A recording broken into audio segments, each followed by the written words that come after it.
Samantala, malapit lang po dito, halos sa tawid lamang itong Gotesco Mall na nasunog din ng ilang araw noong taong 2012. Sumiklap ang sunog sa Ever Gotesco Grand Central Mall noong March 16, 2012. Ang mga bumbero nahirapan pa gusali dahil sa lakas ng apoy.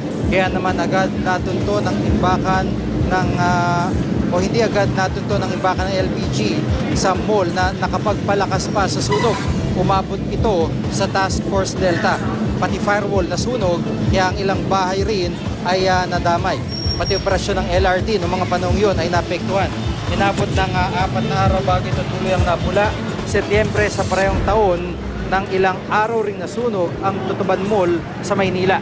Ang mga bumbero at mga volunteers tirap apulay ng sunog na galing sa mga tindahan ng tela. Kinailangan ng mga bumbero na magdala pa ng breathing apparatus dahil sa usok.